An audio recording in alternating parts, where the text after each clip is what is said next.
रूसी सेना ने जंग में वैक्यूम बम गिराने की ताकत रखने वाले फ्लेम थ्रोअर सिस्टम यानी आग उगलने वाले हथियार का इस्तेमाल किया। रूस ने इसका एक वीडियो भी जारी किया जिसमें इस घातक हथियार से पुतिन के सैनिक यूक्रेन की सेना पर कहर ढाते दिखे।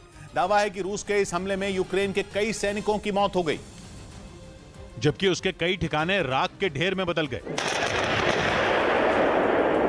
रूस की तरफ से इस घातक हमले का एक वीडियो भी जारी किया गया जिसमें उसके सैनिक फ्लेम थ्रोअर सिस्टम सॉन से उपयोग से यूक्रेन की सेना को निशाना बनाते दिखे। इस दौरान वहां एक के बाद एक कई धमाके होते नजर आए। रूसी सेना का ये ऐसा हथियार है जो महज 12 सेकंड में आग बरसाने वाले 24 रॉकेट फायर करने की ताकत रखता है। इसी वजह से जैसे ही इससे हमला शुरू हुआ, दुश्मन पर मानो रॉकेट की बरसात शुरू हो गई। लॉन्चर से निकलते ही आग उगलते रॉकेट टारगेट की तरफ तेजी से बढ़े और पलक झपकते ही दुश्मन के कई ठिकानों को तबाह कर दिया। रॉकेट के टारगेट से टकराने के बाद वहां कई जोरदार धमाके हुए और हर धमाके के साथ वहां आग का बवंडर उठता दिखा। बिना कुछ खर्च किए अपने किचन से होम बेकरी बिजनेस करके 40,000 रुपए महीना कमा रही हैं। आपको भी ये करना है तो फ्रीडम ऐप को अभी डाउनलोड कीजिए। जिसे देखकर ऐसा लगा जैसे यूक्रेन के सैनिकों को घुटनों पर लाने के लिए रूसी सेना ने वहां छोटा एटम बम गिरा दिया हो।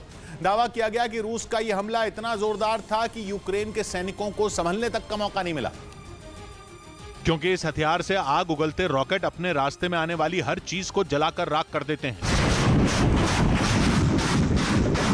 इसी वजह से इस घातक हमले में ज़ेलेंस्की की सेना को काफी नुकसान उठाना पड़ा। वैक्यूम बम दागने की ताकत रखने वाले इस फ्लेम थ्रोअर सिस्टम से किए गए हमले से पूरा इलाका काफी देर तक थर्राता रहा। कई किलोमीटर दूर तक धमाकों की आवाज सुनाई देती रही। जिस जगह पर भी इस घातक हथियार से निकलने वाले रॉकेट गिरे वहां तबाही मच गई। इसका जो वीडियो सामने आया उसमें आग उगलने वाला यह हथियार ताबड़तोड़ रॉकेट दागता दिखा। देखने से ऐसा लगा जैसे आसमान से आग की बारिश हो रही हो। हालांकि रूस ने यह हमला किस इलाके में किया इसकी जानकारी सामने नहीं आ सकी, लेकिन दावा किया जा रहा है कि यह हमला कीव के नजदीक किया गया, जहां कब्जे के लिए पुतिन ने एड़ी चोटी का जोर लगा रखा है और इसीलिए वो अपने सबसे घातक हथियारों का इस्तेमाल कर रहे हैं ताकि यूक्रेन के सैनिकों को उस इलाके से खदेड़ा जा सके। यही वजह है कि रूस ने फ्लेम थ्रोअर सिस्टम से यूक्रेन के ठिकानों पर भीषण हमला बोल दिया। और रूसी सेना का ये आग उगलने वाला हथियार TOS-1 मल्टीपल रॉकेट लॉन्चर है जिसे T-72 टैंक पर लगाया गया है। रूस ने जो वीडियो जारी किया उसमें T-72 टैंक आग उगलने वाले इस हथियार को लेकर तेजी से आगे बढ़ता दिखा। एक तय जगह पर पहुंचने के बाद इसमें रॉकेट लोड किए गए और फिर इशारा मिलते ही इस हथियार ने दुश्मन के ठिकानों पर रॉकेट की बारिश शुरू कर दी। फ्लेम थ्रोअर सिस्टम सॉन सिप्योक को ही हेल वेपन के नाम से भी जाना जाता है। रूस के इस हथियार को ऐसे ही हेल वेपन यानी नर्क का हथियार नहीं कहा जाता, बल्कि इसकी मार ऐसी होती है कि जिस जगह भी इसका इस्तेमाल किया जाता है वो नर्क से भी बदतर हो जाती है। ये एक ऐसा खतरनाक मल्टीपल रॉकेट लॉन्चर है जिसके वार से तबाही आ जाती है।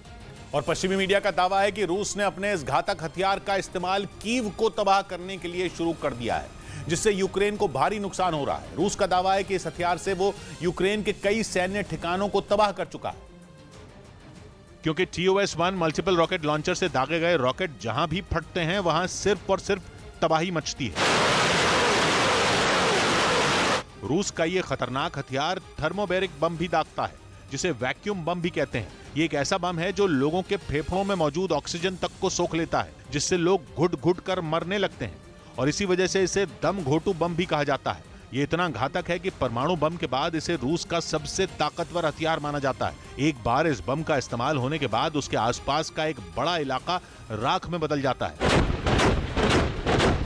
मतलब यह कि इसका वार इतना भीषण होता है कि दुश्मन को संभलने का भी मौका नहीं मिलता। पश्चिमी मीडिया का आरोप है कि रूस ने सबसे पहले इस वैक्यूम बम का इस्तेमाल खार्किव में किया था और अब वो कीव को इस बम से दहलाने की तैयारी में है।